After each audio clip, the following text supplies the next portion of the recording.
पटेल आणि सुनील तटकरे यांनी कशा पद्धतीने कट कारस्थानं केली याचा भांडाफोड आमदार रोहित पवार यांनी केल्यानंतर सुनील तटकरे भलतेच अस्वस्थ झालेले आहेत। सुनील तटकरेंनी अस्वस्थ होऊन रोहित दादांच्या संदर्भाने जी काही विधानं केली ती अतिशय हास्यास्पद आहेत। सुनील तटकरे साहेबांना मला नम्रपणाने सांगायचंय, पवार कुटुंब एक आहे।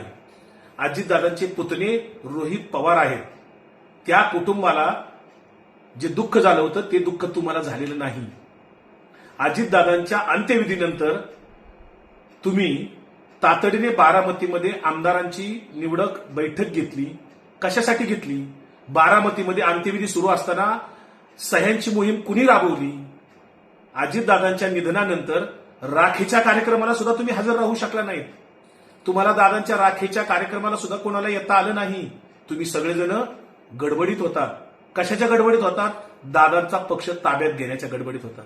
त्यामुळं तुम्ही जे काय म्हणताय की अजितदादांचं शव हॉस्पिटलमध्ये आणल्यानंतर कुणी काय केलं हे गुपित न ठेवता जाहीर कराच। तुमच्याकडे जी जी काही माहिती आहे ती खरंच महाराष्ट्राला कळू द्या, पण उगीच कुठेतरी अंधारात बाण मारू नका ही तुम्हाला विनंती आहे। तुमची आणि प्रफुल्ल पटेलांची कट कारस्थानं लपून राहिलेली नाहीत।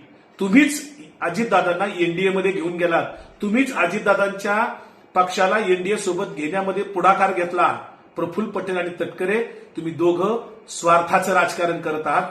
अजितदादांचा पक्ष ताब्यात घेण्यासाठी तुम्ही आजही प्रयत्न करत आहात। सुनेत्रा वहिनी पवारांना तुम्ही अंधारात ठेवून काही गोष्टी केल्या हे आता सर्वांच्या लक्षात येत आहे, परंतु तुम्हाला अजितदादांच्या पक्षातले अनेक लोक ओळखून आहेत।